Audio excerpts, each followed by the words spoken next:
an aviation special featuring the World Aerobatic Hang Gliding Championships from Telluride, Colorado, and the Albuquerque International Balloon Fiesta, the world's largest ballooning event. Along with Rob Kells and Radar Wall, I'm Drew Goodman.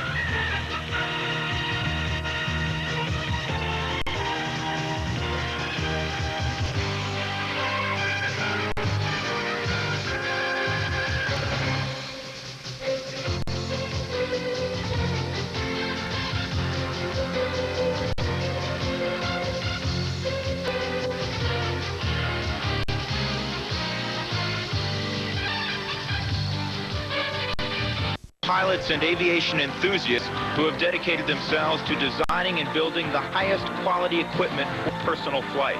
This commitment to quality is carried through the product design and development process and culminates in the individual factory flight testing of each glider we ship. See the yellow pages in your phone book for the Wills Wing dealer nearest you. Wills Wing, quality you can depend on since 1973. Let's travel to Telluride, Colorado and join Radar Wall. Welcome back. I'm Radar Wall of Telluride, Colorado, here at the 9th Annual World Aerobatic Hang Gliding Championships. You will see the world's 6 top aerobatic hang gliding pilots fighting it out for spot number 1. With me here is Hugh Sawyer, event coordinator for the Telluride Air Force. And Hugh, can you tell us a little bit about who you think will come out on top after this weekend's events? Well, Radar, that'll be a really tough one to call. Mitch McAleer, he's here. He's last year's champion. John Heine, he and Mitch have been fighting it out. John won 2 years ago.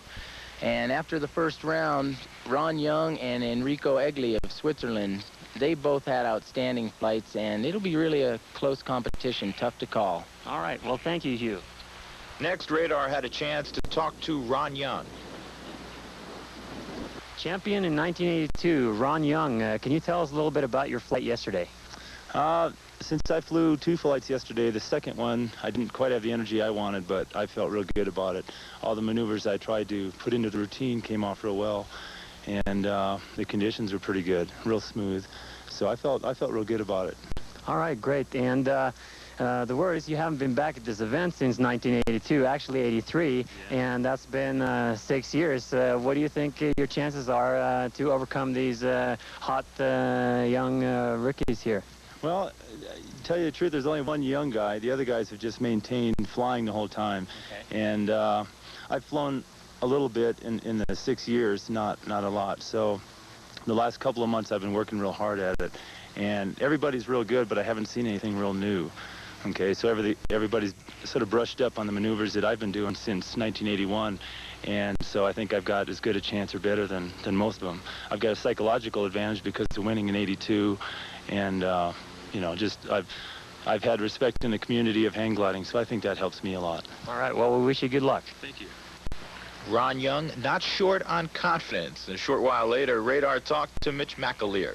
With me here is Mitch McAleer, and he's a 3-time winner at this event. And yesterday was day 1 for the competition here. And I want to ask Mitch, how was your flight yesterday? I had a pretty good flight. I missed my spin on the first attempt, but I feel like I had a pretty smooth routine and a lot of continuity. And I'll do better a little today. I've got a little more idea of how to set up my routine for the altitude available. All right. Next, Radar chatted with Aaron Swepston. With me here is Aaron Swepston, and he flies for Wills Gliders. And Aaron, you were 4th here last year at this event, and what are you looking to do this year that would be different to bring you up in the standings? Well, one thing that I'm doing different is flying the new Wills Wing AT glider. I feel that I could bring my performance up substantially by flying that over what I flew last year. The only problem with that is that I only have, I had 1 flight on it before the contest, so I wasn't really able to get I wasn't able to wire into the glider as well as I would have hoped to.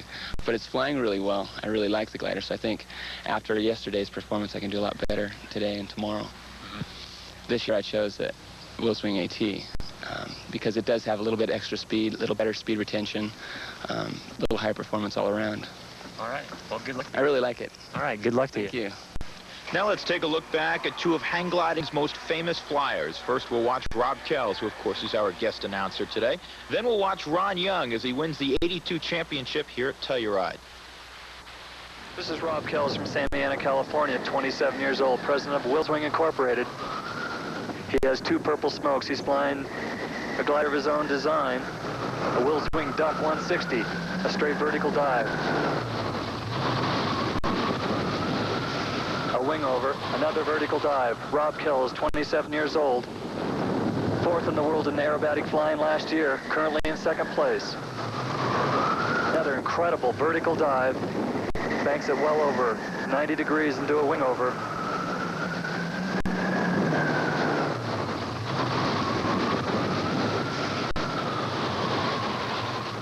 Incredible speeds, up to 60 miles per hour by Rob Kells. Past 90-degree wing over and a side slip there.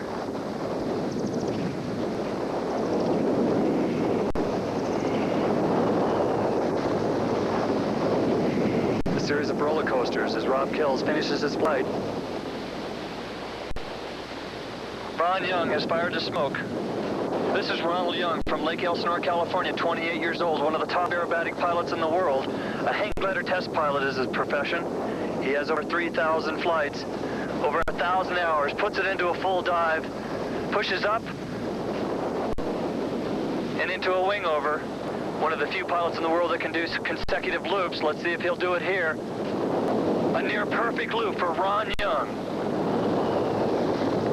Another dive, and yet another perfect loop. The two loops in a row for Ron Young. Banks it over again. That's his third loop for Ron Young. Another dive up to 50 miles per hour. Pushes out on his control bar. Banks it over again for a fourth consecutive loop that's never been done on a hang glider in competition before. And another beautiful wing over. Ron Young flying the UP Comet 185 at the bottom of his aerobatic envelope and eases off. Welcome back to the World Aerobatic Hang Gliding Championships from Telluride, Colorado. Let's go to our expert commentator, Rob Kells. Thanks, Drew. We've just seen Dave Gibson point of view footage from his glider launching from the top of Telluride. Launches a little bit over 12,000 feet high. The thin air makes it quite a bit more difficult to launch at these high altitudes, so the pilot has to make up for that thin air by running very quickly. Dave's just now pulled in and initiated a stall. Now he's tucking through the bar, and he's going to pick up a tremendous amount of airspeed, probably 70 miles an hour, and up over and wing over. He pulls in again, this time maybe reaching 80 or 85 miles an hour, and you notice the horizon go by upside down off his right wing. We all love flying at Telluride and doing aerobatics here because it's such a beautiful place to fly.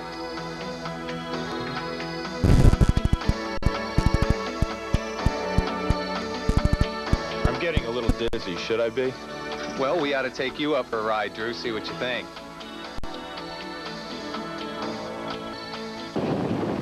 Hang glider pilots have to launch into the wind. Here we see the wind indicators blowing up the hill, showing about a 15-mile-an-hour breeze, which makes launching much easier. You'll notice that as the pilots go off the hill, they will actually climb above launch. This is due to what we call ridge lift. Notice how he will get above launch. The upslope wind is extremely important for one gentleman named Bob Vogel, who was paralyzed from the waist down in a freestyle skiing accident 3 years ago. Bob regained his freedom by learning to fly a hang glider because with wheels, he does not need to use his legs. Great launch, Bob. The World Aerobatic Hang Gliding Championships consists of 3 rounds, and after the first round, Mitch McAleer from Elsinore, California is in first, and Enrico Egli from Switzerland, a surprise in second place, followed by Ron Young. Drew, it's Chris Bolfing's first year here at Telluride. It'll be interesting to see how he does. He just entered and exited a spin and did it rather cleanly. He's flying a delta wing glider. Notice he has smoke on the tips of his glider. That's to make the judging a little bit easier. It's difficult looking up at these gliders to tell exactly all the time what maneuvers they've done. That was a little bit sloppy, the last maneuver that he did.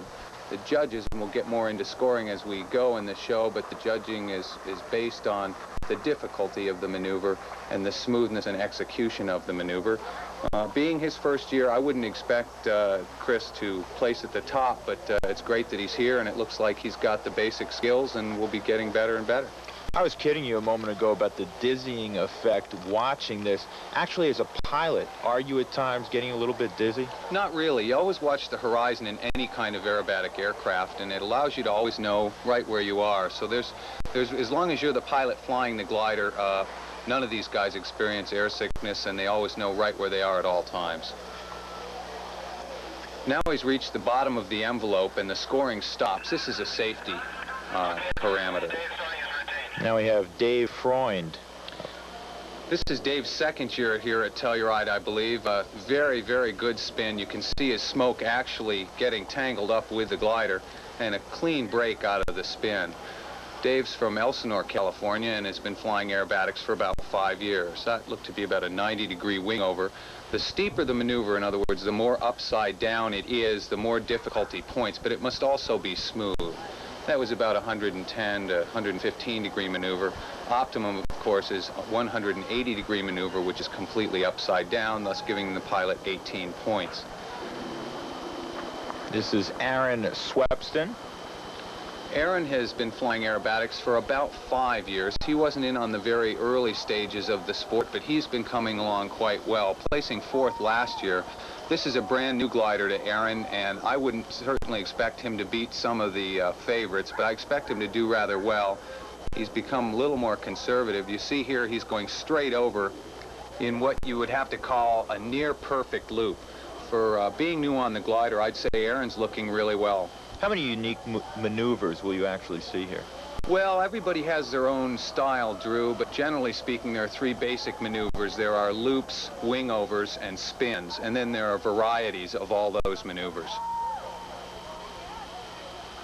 These are what you call wingovers. I have a beautiful backdrop today with which to watch this. Oh, it's just an incredible place to fly. He's now at the bottom of the aerobatic envelope, as I was going to tell you before.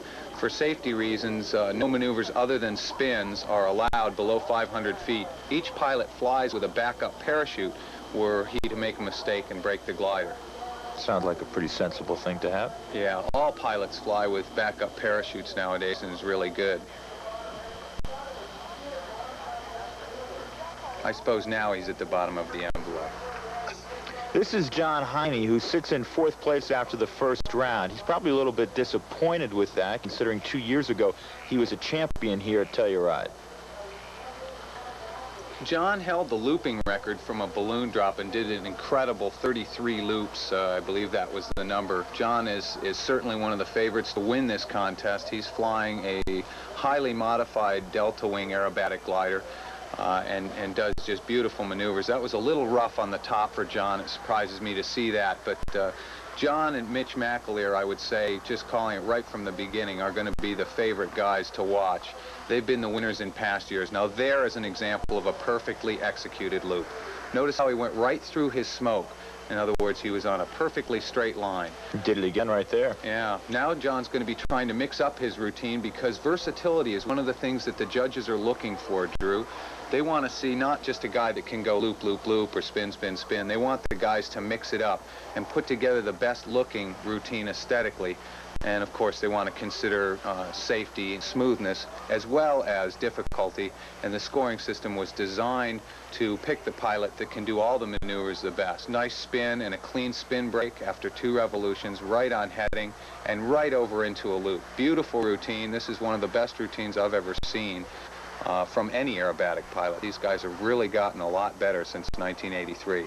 Can you describe, put into words, the feeling, the adrenaline flowing at this point for one of the competitors? Well, like always, when you get involved in a competition against the best guys in the world at a particular pursuit, it's going to get you a little bit wound up. It's really exciting to do the maneuvers, obviously, whether you're competing or not. But all these guys are really up for this comp, and they want to see who's going to take home the marbles. It's going to be really close. John, certainly had a pretty good round in 2. He should move up. This is Ron Young, who is in 3rd place after the first go. Ron was one of the quickest learners. I competed against Ron and got 2nd place to him in 1982. He's one of the fastest learners I've ever seen in aerobatic hang gliding. He was a test pilot products in Elsinore, California for several years, and that helped him gain his experience. As you see, Ron is being aggressive and going right into a looping routine. Unfortunately, it appears one of his smokes has malfunctioned, but there's certainly nothing wrong with that loop, maybe off heading several degrees. But these gliders these guys, of course, make this look a lot easier than it is. Let's see if he goes for one more. Okay, there's his wing over at the bottom. He's nearing the bottom of the envelope, trying to mix up his routine. And comparing that to John Heine, you notice that John's routine was more versatile. So if I were to score that, I would put John a bit ahead of Ron on that particular round, but Ron's maneuvers were certainly quite clean. This is his first time back, actually, Ron, since 1983.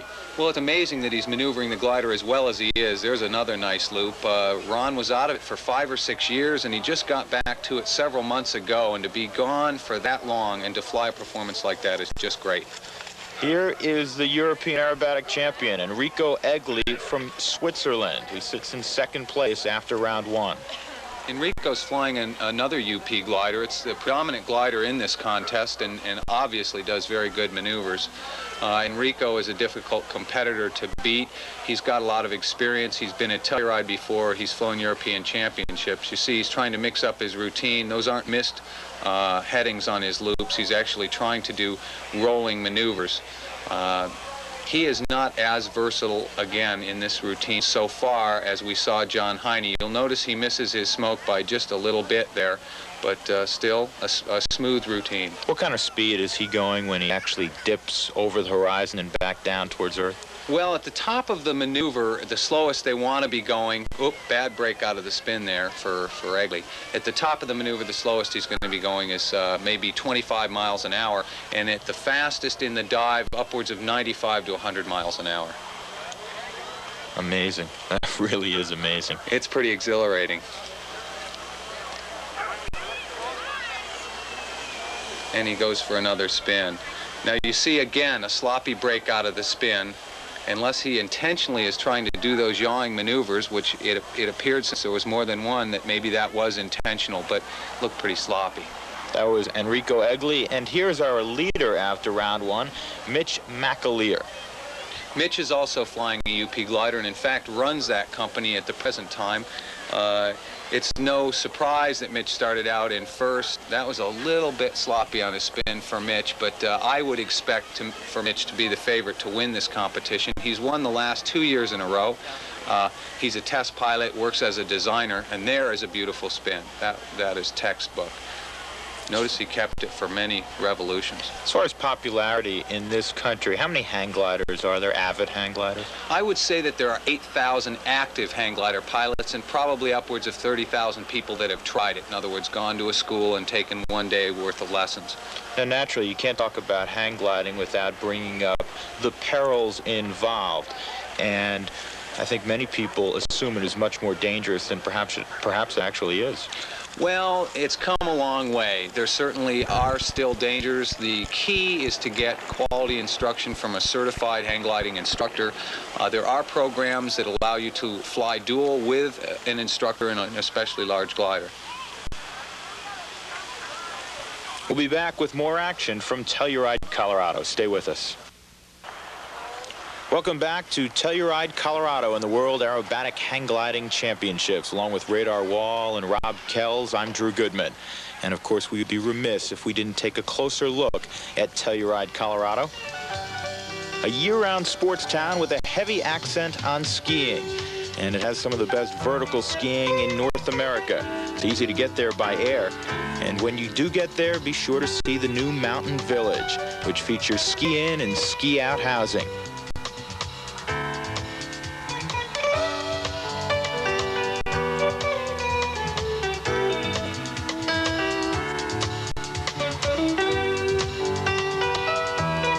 There's plenty of après-ski bars, restaurants, great snow, of course, and beautiful, beautiful sunsets.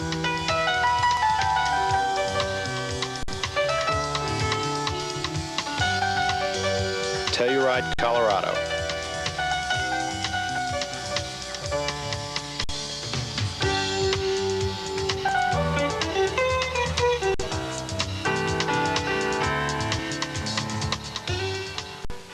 Back at the competition, the pilots are ready for round 3. And here are the standings. McAleer still in first, then Young. Heine moves up from 4th place. Egley drops down from 2nd, and Swepston is in 5th place. 3rd and final round coming up. The first competitor we will see is Aaron Swepston as he approaches his final flight. Rob, do you think he can move up from 5th place where he's been fixed in rounds 1 and 2? Well, it's going to be difficult for him, Drew. He's flying really clean maneuvers, but again, he's against the world's best guys here, and he, as we said earlier, he's flying a new glider. He is smoother this flight from previous flights. Those loops are looking real good. Here comes a rolling maneuver, but he didn't get enough bank on that. That's going to cost him. He needed to get that maneuver more upside down. The loops look real great, but he just has not got enough time in this machine yet to be flying to his full potential. I would expect it's going to be difficult for him to catch the leaders with a flight like that, but I'd look for him to be one of the top guys next year.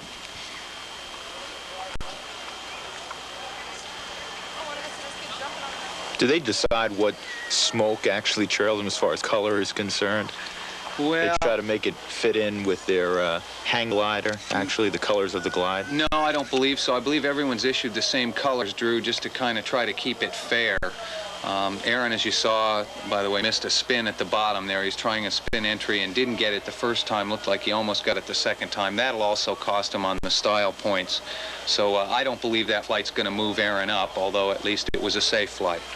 From the top of their flight, and we watch Enrico Egley, who had a great first round. He was in 2nd place and then dropped down to his current position of 4th place. From the top of the flight to the bottom, as they exit, how much are they descending, actually, in feet? Well, it depends on the individual style. That descent there was probably about 300 to 400 feet for Enrico. And what moved him down from 2nd into 4th, I believe, was the spin exits that I pointed out on his last flight that looked a little bit sloppy. I think that the judges really scored him down for that. He's having a pretty smooth routine this time, and I believe he's about to attempt a spin. Let's see what his exit looks like this time. Okay, he's entered the spin. He's got more than one revolution. And again, notice how that was a little rough and his right wing dropped. Much better than last flight. But still not as clean as Mitch or John have been entering and exiting their spins. But that was an improvement for Enrico. I don't think that's going to do the job to move him up to catch the leaders. Now, as we mentioned, he is from Switzerland. The popularity of the sport in Europe? Well, it's actually more popular in Europe and Japan than it is here in the United States. There are well over 15,000 pilots in Europe and 8,000 pilots in Japan. So it is more popular. This is John Heine, who had a spectacular 2nd round, moved up from 4th to 3rd. Can he move up further? John can. He's one of the guys that could come up with a spectacular flight and go all the way. There's no question in my mind. If he does the best flight of his life here, he could catch the leaders. It just depends on whether he can hit it just right. He was a little off heading on that one. That wasn't a straight over loop. Let's see if he gets one on heading here. Much better. That was better than the first maneuver, but I think the judges know he was going for a loop on that maneuver and will probably score him down.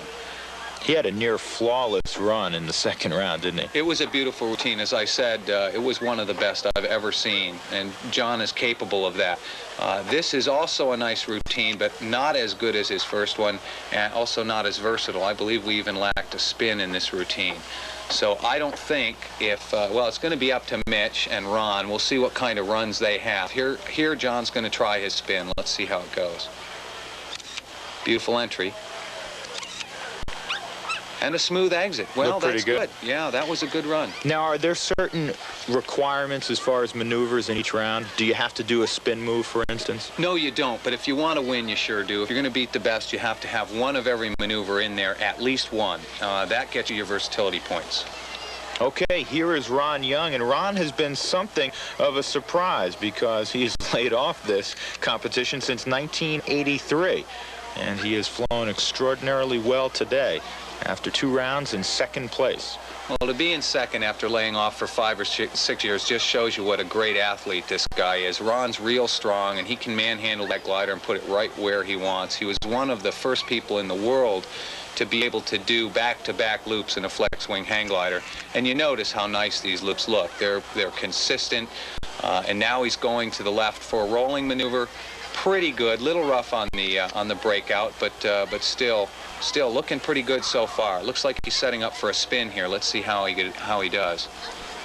Okay, he's got his 1 revolution plus. Rotation slowed a little in the beginning, but now it's nice and solid. Good spin, pretty good exit. Rob, you mentioned physical strength a moment ago as one of the attributes that works in Ron's favor. What other attributes would one need to possess to be an excellent hang gliding pilot?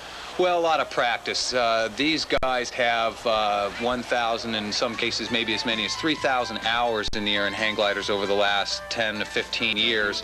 Strength is a good thing to have, but not a requirement. For aerobatics, it's good to be properly conditioned. But for regular hang gliding and soaring flights, strength isn't a primary consideration. Good judgment is. Just like flying any kind of aircraft, it's possible to be hurt if you don't exercise good judgment and caution. I'd say that was a good run for Ron, real solid. But if Mitch hits his routine, I think he's going to take it. Mitch would have to have a fairly poor routine, I would say, at this point, for any of these guys to be able to catch him. They all put in good performances, but none were perfect. I'd score John's probably the best of the ones we've seen here so far in this round. Now, Ron here is doing a harness spin. Ron's quite a showman. These technically should not be considered by the judges because he is below the 500-foot scoring window. But he sits up in his harness and spins around. You can see the pilots don't have to hold on. They're suspended in the glider by a harness that's literally strong enough to pick your car up off the ground. Ron's just having a little fun here at the bottom of the envelope, and we'll be seeing him come in for a landing here shortly. It's going to be interesting to see how Mitch does. I would say that any number of these guys possibly could catch Mitch if Mitch makes a serious mistake in his routine. Now, he was only a point ahead of Young at this point. Yes, that's correct. And but a point is quite a bit when these guys are as consistent as they are. Ron could take the marbles, but not if Mitch is able to hit his routine. Here Ron's pulling in and just showboating around a little bit for the crowd. The landing area down here is quite small, and these gliders go a long ways in ground effect, and somewhat difficult to land because they're landing at 9,000 feet, which is very, very thin air. Let's see how Ron handles this altitude. There goes the spot he was shooting for. Good landing. Good landing by Ron Young. Only about 20 feet past the spot. Hey, if that was me, I'd be plenty happy to have my feet back on the ground. Here's our leader after the first 2 rounds, the gentleman we've been talking about, Mitch McAleer from Elsinore, California. Mitch knows here he's got to hit a good flight. He was able to see Ron's flight from launch and got a good idea that Ron put in a solid performance. So he can't make any critical errors here. He's just done his looping maneuvers. It looks as if he's slowing for a spin. Let's see how the entry looks. Will he be a little bit more conservative here? He can afford to be a little conservative. That was a break right there that is going to cost him a little, and now it looks like Ron may have a chance. He's patched it up. That's a clean spin by Mitch and a clean break. Okay, well, he's back on track now. He needs a couple good maneuvers here at the bottom to pull this off, or Ron's going to catch him. Well, that was a clean maneuver. It's going to be tough. I'm glad I'm not judging this event myself. The judges are going to be adding up the scores, and we should have them momentarily.